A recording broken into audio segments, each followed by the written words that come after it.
Ontario school boards are disregarding board directive and asking elementary school students for their gender identity and sexual orientation, and I've obtained one such census survey to share with you.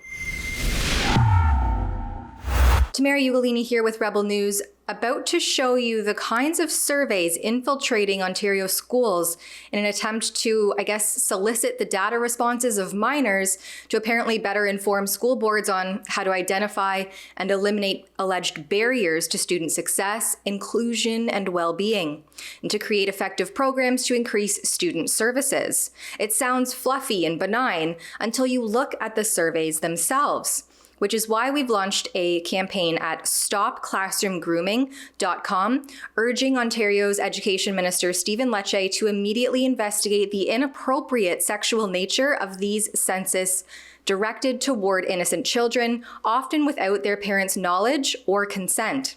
Sign our petition, send a form email to Minister Lecce, and check out my previous reports at stopclassroomgrooming.com. Now, in this particular report, we're going to run through one particular student census survey and how it looks for kids in junior kindergarten to grade 3, and then the same for children in grades 4 to 12. This census survey comes from the Grand Erie District School Board. It's called Count Us In. And if you've watched my previous reports, I discovered through an access to information request, which is made possible through your donations at rebelinvestigates.com, that there are two different data collection initiatives at play here. One is called the Student Climate Survey. It's about assessing the school environment. And the other is called a student census. The directive for the school census was explicitly meant to be sent home for parents to complete on behalf of their elementary-aged school kids. And yet in this example, elementary students in grades 4 to 8 were given this survey at school in their classrooms instead of having their parents complete it on their behalf at home. This disregards the ministry directive completely. A directive that, by the way, cost Ontario taxpayers roughly $2.5 million to implement under the education equity bureaucrat and Assistant Deputy Minister of Education, Patrick Case, who told me himself that ministry directive isn't always what happens on the ground. Have a listen. The census surveys are voluntary. Students can fill them out, or they don't have to fill them out. Parents can tell their children that they don't want to fill it out if they so wish. And in the elementary grades, that is from kindergarten to grade 8, it is parents who fill out the survey or decline to fill it out. And then in the secondary, in high school, from grade 9 to 12, students can self-identify. But again, they can choose not to fill anything, right? One thing is ministry intention. The other thing is how things get exercised at a local level. So I can't swear to what each of the 72 boards might have done. Do you understand what I'm saying? Mm-hmm. Yet the Grand Erie District School Board disregarded this. Look at their census survey Q&A. They explicitly state that for students in kindergarten to grade 3, parents/caregivers will complete the census on behalf of their child. For students in grade 4 to 12, time will be given during class to complete the census. Students not taking part will be provided with an alternative activity. Also, they note that only students in grades 7 through 12 will see questions related to orientation and identity. But let's run through what the surveys look like as linked on the school board's website.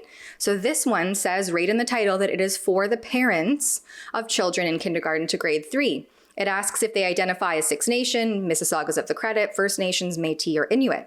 Asks them about their race, then cultural or ethnic origins, their religion, if they identify as someone with a disability, and then to specify more questions on housing, specifically if they live on Indigenous reserves. And here is where it gets weird. It asks details of private home life, like if they have a room of their own, an internet connection, a subscription to Netflix, a guest room, a musical instrument, and oddly, air conditioning. It asks for an itemized count of cell phones, televisions, computers or tablets, cars, and even rooms with a bath or shower.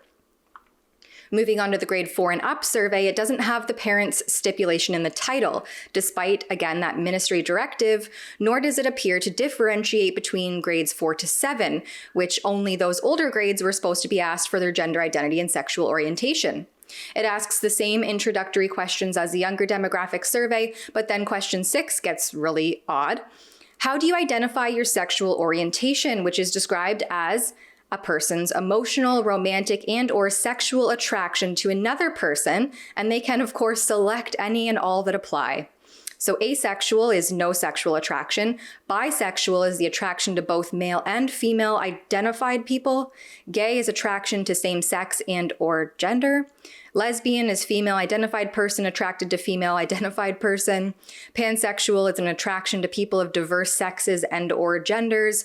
Questioning, I mean, who wouldn't be at this point? Person who is unsure about their own sexual orientation. Straight is heterosexual. I'm not sure what this question is asking. And another. So the options here are endless.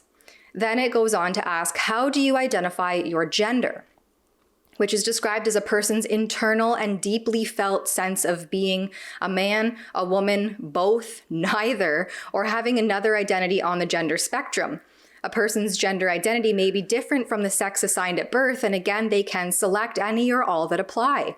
So there's male, female, and oddly, those two words don't have further bracketed definitions. Transgender is defined as the gender identity that differs from birth assigned sex. Non-binary is gender identity that does not align with binary concepts of gender, i.e. male and female. Questioning is a person who is unsure about their gender identity. Two-spirit is an Indigenous person whose gender identity, spiritual identity, or sexual orientation includes masculine, feminine, or non-binary spirits. And of course, there's options for another. And then it asks all the same questions as the K-3 survey before getting into how the student feels about the school in general. And then social justice questions, like how much one is encouraged to think or learn about issues related to gender identity, race, ethnicity, and culture, sexual orientation, poverty, disabilities, mental health, equity, and inclusivity.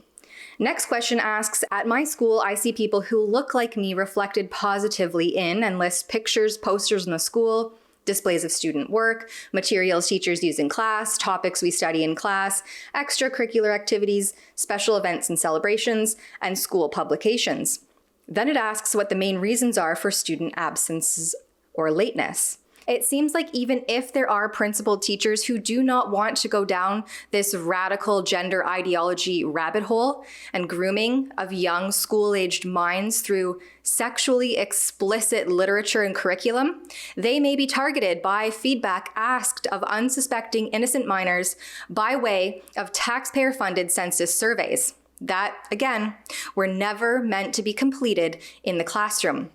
For Rebel News, I'm Tamara Ugolini. If you agree that this line of questioning is out of bounds and inappropriate, then head on over to our website at stopclassroomgrooming.com. There, you can sign our petition and send a quick form email to Education Minister Stephen Lecce to let him know that this needs to be addressed immediately. That's stopclassroomgrooming.com.